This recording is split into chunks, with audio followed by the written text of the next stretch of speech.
Assalamualaikum. Okey, hari ni cikgu nak awak tengok soalan yang cikgu ada bagi pada kelas hari Ahad hari tu, di mana soalan ni awak cek balik betul tak awak jawab. Okey.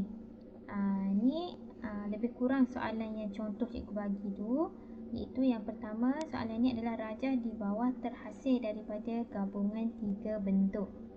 Okey, yang mana dia dah bagi sini A, B, C, G ialah sebuah segi empat sama.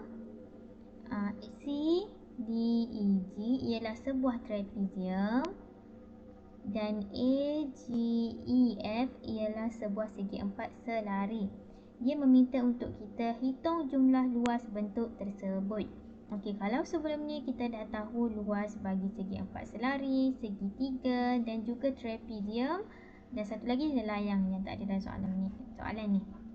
Okey, jadi kita teruslah kepada pengiraan luas setiap bentuk tu. Yang pertama sekali kita boleh mengira luas bentuk segi empat sama. Okey, formula bagi luas segi empat sama adalah luas segi empat sama yang mana? A, B, C, G yang dia dah bagi ni, A, B, C, G ialah, kalau tengok kat sini, dia bagi kalau segi empat sama, mestilah selisih dia akan sama kan? Yang ni 6 cm, yang ni 6 cm, yang ni 6 cm dan juga yang ni pun 6 cm.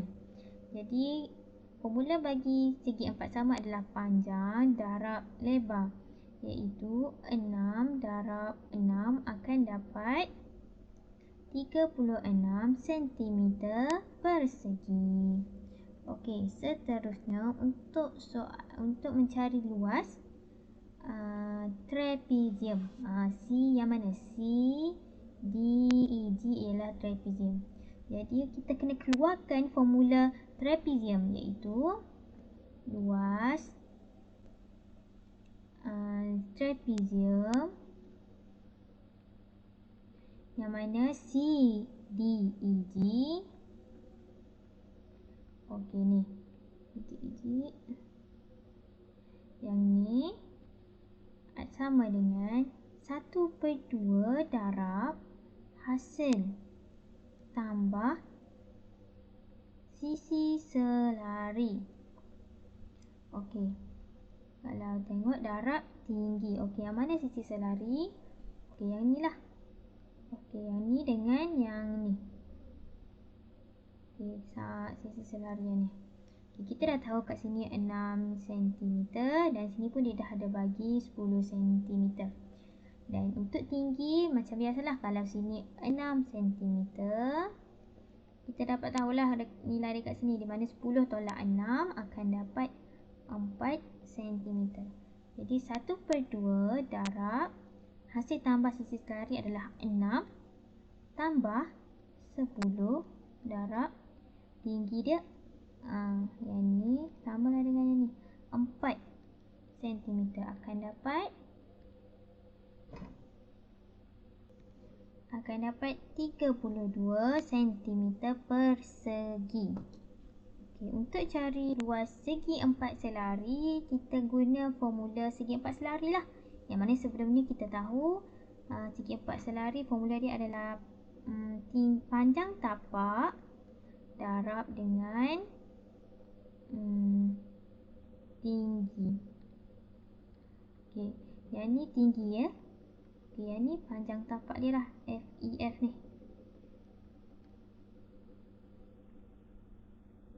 Jadi luas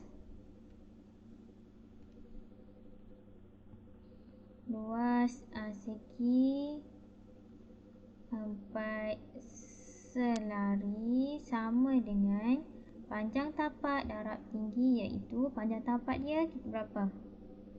Kalau sini 6, sini pun 6 lah. Okey, 6 sebab dia selari. 6 darab tinggi dia.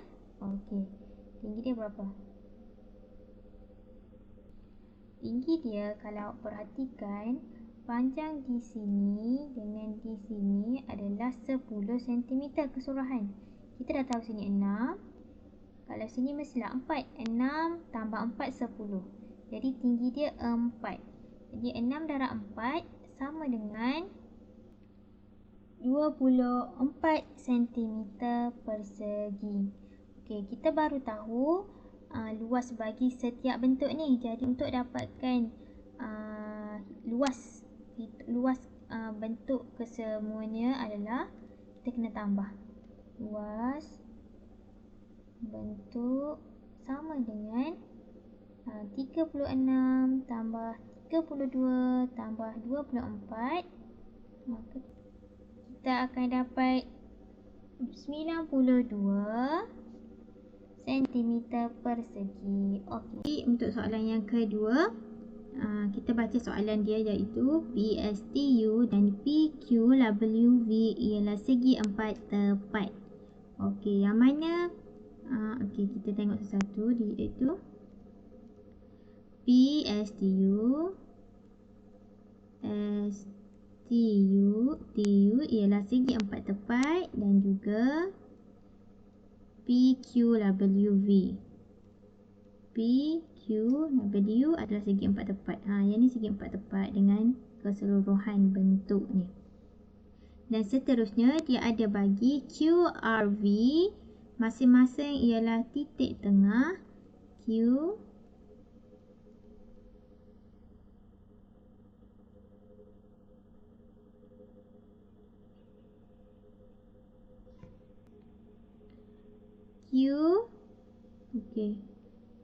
QRV ialah titik tengah bagi sisi PR, PS dan juga PU. Kalau titik tengah ni maksudnya sisi kiri dan kanan dia bagi garis lurus tu sama.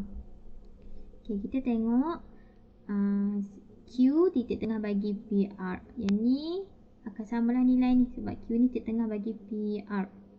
Yang ni. Okey. Lepas tu dia kata R ialah titik tengah bagi sisi bagi PS. Okey, bila kita tahu R ni titik tengah bagi PS, nilai dekat sini dengan kat sini samalah. Okey. Kat sini dengan sini sama. Seterusnya V ialah titik tengah bagi PU. Okey, titik tengah bagi PU. Jadi nilai dekat sini akan sama dekat ke sini. Okey, untuk kita dapatkan luas kawasan yang berlorek, kita kena tahulah daripada maklumat dia tu. Ingat, maklumat dia bagi ni sebab kita boleh mudahkan kita untuk mengira apa soalan yang diminta. Kalau tengok kat sini, kalau sini 14 cm, jadi sini kita tahulah 7 cm. Okay, sebab kenapa? Sebab 14 bahagi 2 akan dapat 7 cm, 7 cm, 7 tambah 7 dapat 14 kan? Okay, sama lah juga yang ni. Titik tengah kan sama, 18. Jadi 9 cm dekat sini, sini pun 9 cm. Sini, bila sini 9 cm, kita kena bahagi lagi 2 dan kita akan dapat 4.5. Okey, seterusnya cari luas kawasan yang berlorek. Okey, kita tengok ada dua kawasan yang berlorek iaitu PQW dan juga luas kawasan yang berlorek kan. Luas kawasan berlorek adalah segi 4 tepat PQWV dan juga trapezium RSTU. Jadi kita kena tahu dululah segi 4 tepat, luas segi 4 tepat. Okay, luas segi 4 tepat PQWV sama dengan panjang darab lebar. Rumus dia panjang dia 7 cm darab 4.5 cm, kita akan dapat 31.5 cm persegi. Okey, jangan lupa ya, persegi ni unit bagi luas. Seterusnya kita cari luas trapezium. Okey, trapezium RSTU. Yang mana formula dia adalah 1/2 darab hasil tambah sisi selari. Hasil tambah sisi selari darab dengan tinggi. Okey, 1/2 darab hasil tambah dia yang mana sini kita tahu 9 cm dan juga 18. 9 tambah 18 darab tinggi dia 14. Jadi kita akan dapat 189 cm persegi. Jadi kita tambahlah dua ni. Di mana dia punya ni adalah luas PQW adalah 31.5 tambah 189 akan dapat 220.5 cm persegi. Alright, ni jawapan dia. Okay. Untuk lengkapkan jadual ni, awak dah buat sebelum ni kan? Cikgu minta awak buat, cuba cek balik betul atau tak dengan jawapan awak. Okey, di mana kalau tengok kat sini, perimeter bagi yang ni macam biasalah. 4 tambah 2. 4, 2 kan? Koordinat bagi perimeter tambah 4 tambah 2 sama dengan 48. 12 cm. Okey, luas bagi segi 4 tepat yang ni adalah 4 darab 2 panjang darab lebar sama dengan 8 cm persegi. Beza panjang dan juga lebar adalah 4 tolak 2 sama dengan 2 cm. Okey, next 3 tambah 3. Okey, samalah segi 4 sama ni. Tambah 3 tambah 3, nilai dia adalah 12 cm. Dia punya luas 3 darab 3 panjang darab lebar sama dengan 9 cm persegi. Okey, dia punya beza antara panjang dan lebar dia 3 tolak 3 sama dengan 0 cm. Jadi daripada nilai yang kita dapat ni, kita dapat buat kesimpulan di mana apabila perimeter yang sama. Okey, kalau tengok kat sini, perimeter kita dapat sama. Perimeter kita sama iaitu 12 cm, 12 cm dan juga 12 cm. Jadi semakin kecil beza panjang dan lebar. Okey, 4, 2, 0. Semakin bagaimana keadaan luasnya? Okey, kalau tengok kat sini 5, 8, 9. Okey, jadi kita ada peningkatan luas lah di mana semakin besar luasnya. Okey, segi 4 yang mana mempunyai luas maksimum? Okey, kalau tengok kat sini, segi 4 samalah mempunyai luas maksimum. Okey, jadi seterusnya untuk lengkapkan jadual yang kedua ni di mana samalah. Okey, untuk lengkapkan jadual ni boleh cek lah, iaitu kalau tengok ni cikgu dah lengkapkan, awak boleh tengok betul tak dengan jawapan awak. Jadi kesimpulan yang kita dapat daripada jadual ni adalah apabila luas yang sama. Okey, sekarang ni luas dia pula yang sama, 36, 36, 36. Maka kita boleh nampak semakin kecil beza. Okey, panjang dan lebar semakin bagaimana keadaan perimeter dia? Perimeter dia semakin kecil daripada 30, 26, 24. Jadi semakin kecil perimeternya. Okey ni Jadi segi 4 yang mana mempunyai perimeter yang minimum? Kalau kita perhatikan segi 4 samalah yang perimeter dia minimum sebab dia pada sikit 24 cm. Contoh. Okey, untuk contoh 1 dia ada bagi 5 segi 4 yang mana segi 4 tepat PQRS dan T berikut mempunyai perimeter yang sama. Okey, dia dah bagi tahu semua ni segi 4 tepat ni ada perimeter yang sama. Jadi susun luas bagi segi empat tepat itu mengikut tertib menaik. Kalau tertib menaik maksudnya daripada perimeter luas yang paling sikit kepada luas yang paling maksimum lah. Okey, lepas tu kita kena terangkan mengapa kita bagi jawapan tersebut. Jadi kita kena ingat balik lah, kalau perimeter yang sama, bagaimana keadaan luas tu? Okey, kalau tengok kat sini, tengok kepada nota kita lah.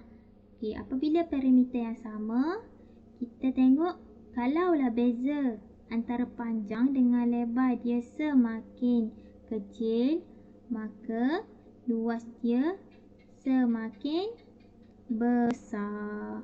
Okey, jadi kita boleh tengoklah yang mana ada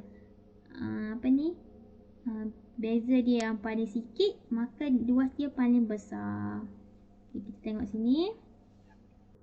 Okey, jadi kalau kita tengok kat sini, kita perhatikan dia punya panjang dan lebar untuk setiap segi empat tepat ni. Kalau kita tengok yang ni, dia punya panjang dan lebar lebih kurang kan. Okey, yang ni okey, adalah jadi kalau ada perbezaan tu akan ada lebih besar lah daripada yang ni. Kalau tengok yang ni, okey, dan juga yang ni dan yang ni. Semakin besar, semakin kecil beza panjang dan lebar, maka semakin besarlah luas dia. Okay, jadi kalau ada keadaan tertib menaik, kita kena tengok panjang dan lebar yang lagi banyak. Kalau tengok kat sini, T lah yang mana paling ada banyak perbezaan dia. Okay, kenapa? Okey, tengok. Kalau T ni dia punya panjang dia besar, lebar dia kecil. Jadi dia punya beza panjang dan lebar dia akan jadi besar. Kalau besar, luas dia tu paling sedikit. Kita nak tahu daripada kecil kepada banyak kan. Okay, T. Next, kita tengok ni S. Okay, S. Sebab kalau perhatikan yang ni kecil je. Yang ni okay, S. Seterusnya, okay, kalau perhatikan antara P, Q, R ni, kita boleh tahulah yang mana mempunyai beza dia akan Q lah lagi besar. Akan ada lagi tinggi nilai beza antara panjang dan juga lebar. T, S, Q, R dan juga P. Okey, kenapa T, S, Q, R, P? Sebab kita tahu daripada jadual yang sebelum ni kita buat adalah semakin kecil beza panjang dan lebar,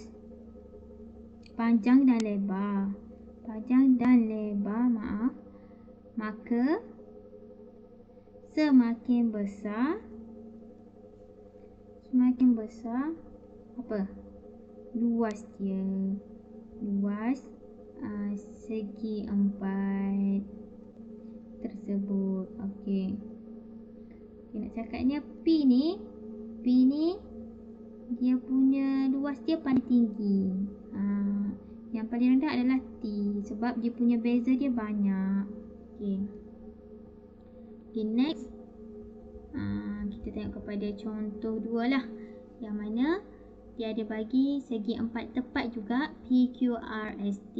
Dia mempunyai luas yang sama. Kalau tadi kita tengok perimeter yang sama, ni luas yang sama. Susun perimeter bagi segi empat tepat itu mengikut tertib menurun. Okey, sebelum ni tertib menaikkan untuk mencari luas yang paling tinggi. Ini perimeter yang paling besar kepada yang paling kecil lah, dan tertib menurunkan yang daripada perimeter yang paling tinggi kepada yang paling kecil. Okey, jadi perimeter ni ukur lidik yang ni kita nak tahu. Ukur lidik yang ni. Okey, kalau sebelum ni kita tahu kesimpulan bagi apabila mempunyai luas yang sama, semakin kecil dia punya beza antara panjang dan juga lebar, semakin kecil perimeternya. Okey, kalaulah beza dia punya tu kecil, kecil 0 cm, maka dia punya perimeter dia paling kecil. Dia 24 je, yang lain 26, 30 bila ada panjang ni lah. Okey. Jadi kita kena tengok juga kepada panjang dan juga lebar. Panjang dan lebar bagi setiap segi 4 tempat ni sebab kita nak tengok beza. Yang mana mempunyai beza panjang dan lebar yang kecil, maka dia punya perimeter tu merupakan perimeter yang punya perimeter ukur lilit yang terkecil lah. Jadi kalau kita perhatikan kat sini, beza nilai yang paling kecil kat sini Q lah kan. Sebab dia lebih kepada lebih kepada segi 4 sama. Seterusnya selepas Q, S. Selepas S, maaf. Kalau tengok soalan dia minta dalam tertib menurun. Jadi kita kena tahu perimeter yang paling besar dulu. Kalau perimeter yang paling besar, maksudnya beza dia punya panjang dan juga lebar pun paling besar. Dia terbalik dengan tadi. Kalaulah perimeter tu paling kecil, dia punya beza panjang dan lebar dia kecil. Kalau tengok kat sini, yang paling kita tengok pada besar tu lah, sebab dia nak titik menurunkan daripada tinggi kepada rendah. Kalau tengok kat sini, beza yang paling besar adalah B. Sebab kalau tolak A tolak B. Bila A tolak B ni, dia dapat beza dia tinggi. Seterusnya R.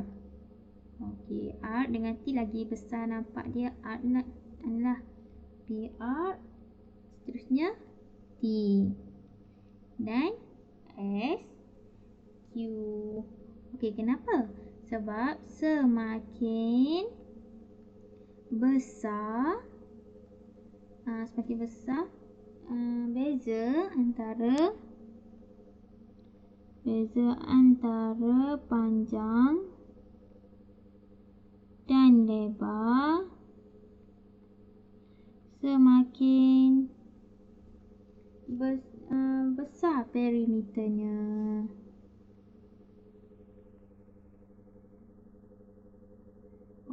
Faham? Jadi kalaulah kita back balik, kalaulah semakin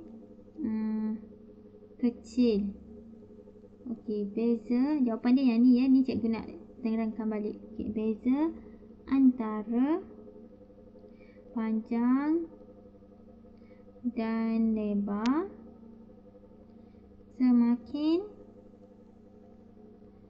kecil lah perimeter dia.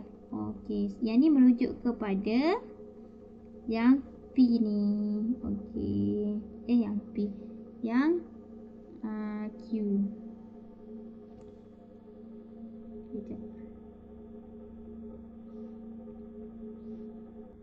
Yang ni, yang kecil ni merujuk kepada Q lah. Bila beza dia, lebar dia ni dengan panjang dia ni kecil. Contohlah kalau yang ni 5, yang ni 4. 5 tolak 4 akan dapat 1 je. Yang lain akan ada 3, ada 5, ada 6. Jadi dia punya perimeter adalah yang paling kecil. Itu je untuk ulang kaji balik.